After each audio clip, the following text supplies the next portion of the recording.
Welcome to some new I do work here lady stories. I hope you had a great day.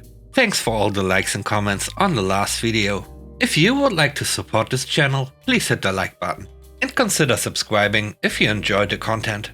And now let's start with the first story.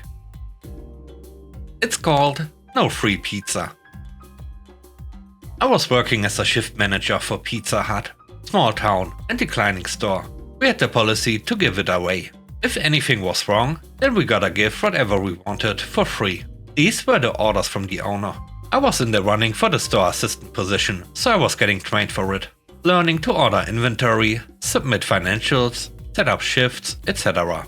Honestly, it was a great gig. I made it a point though to only do giveaways to things that were logical. Things like messed up pizza, etc. Because frankly, we were hemorrhaging money from them. Being in a small town at the only cheap pizza place made us short-staffed.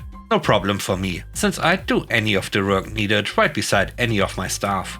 Well, one night it's busy dinner time and some event is going on. So we are swarmed. Phones ringing off the hook.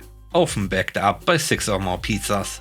Yes, we could make them, but we couldn't speed up the oven. One of my waitresses picks up one of the phones while running like a chicken and starts her greeting while serving customers at the till. The lady on the phone interrupts her mid-greeting, demanding to speak with her manager. My worker calls my name and shakes the phone at me. So I grab it and hold it on my shoulder while I'm cutting and boxing pizzas as fast as the oven will give them to me in a busy pizza place on a busy night. Great. What pizza needs to be remade and where is it going? So I start my line. Thank you for choosing Pizza Hut. What seems to be the issue? I have been calling for 3 minutes. Short pause. Okay, what seems to be the issue? I have been calling for 3 minutes now, and I need... She proceeds to tell me her order. It is for delivery. Okay, yada yada. Apologize for waiting 3 minutes. More standard stuff. Then we get to... Okay, and will you be paying cash or card? She says, I'm not paying, it's free. Awkward silence. I'm sorry, but in order to get these pizzas, you will need to pay. No, I'm not going to pay.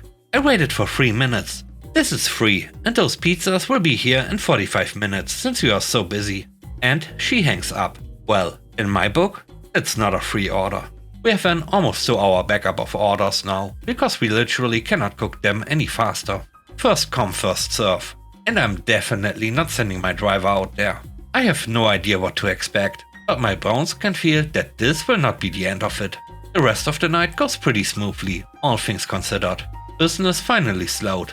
We could take care of dishes and closing stuff. My bestie is actually one of my cooks, and at this point it's just me and him in the store. I'm closing down. Doors are locked, and I'm counting down the till when I hear banging at our door. I look up and there's a woman just banging away on it. I gesture at my wrist and mouthing that we are closed. But it can't be that simple, huh? I tell my buddy to get on the line with non-emergency and let them know we might have a situation. Then I point at the back. He gets the message and steps into the kitchen to call, while I go try to figure out what her deal is. But I knew what her deal is and who she was. The only way to get words between us was to open that door, and I didn't want to. But I'm the one in charge, and I gotta figure out how to keep her from putting a rock through the glass. So, with great hesitation, I unlock the door. She steamrolls through the door, literally knocking me down. I was in shock. What just happened? And why am I on the ground? By the time I get back on my feet, she's at the till demanding to speak with her manager. I take a few deep breaths and take a few extra seconds to slowly brush myself off. I casually walk over and say, Hi, I am the manager, and we are closed. I must ask you to leave. Otherwise, I will have you escorted off the premise. Where are my pizzas? I'm sorry, what pizzas? I would be glad to help you, but unfortunately, we have been closed for 40 minutes now. My pizzas! They were supposed to be delivered 4 hours ago. I'm not sure.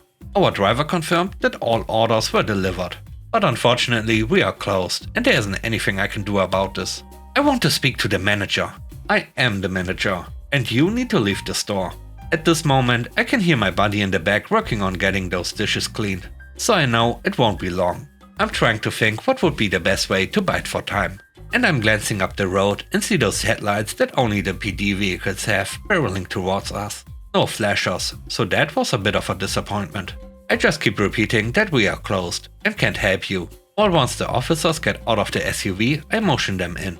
She is just yelling constantly about the injustice in the world and having to wait for her pizza while the officers casually walk up behind her.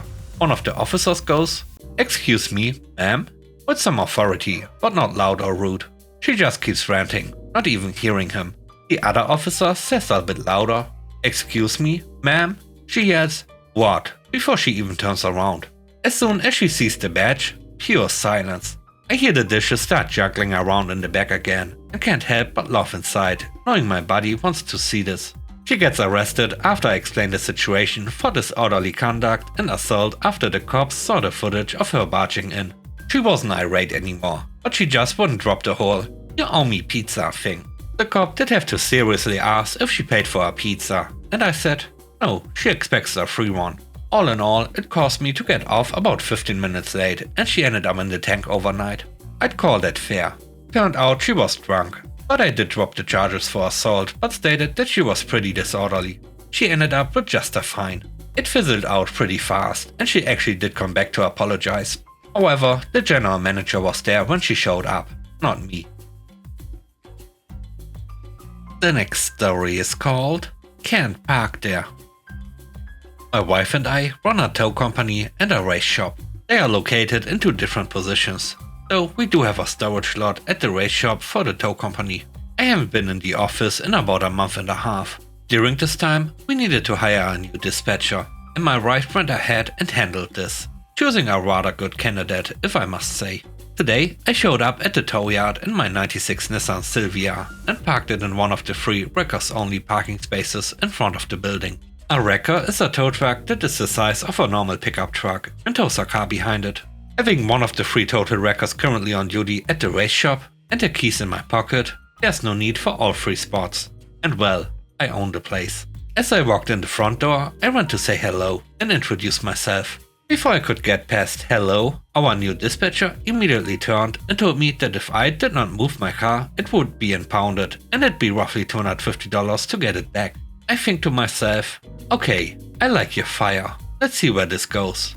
I tell her I will not be moving my car and it will be just fine where it is and turn to walk into the restroom.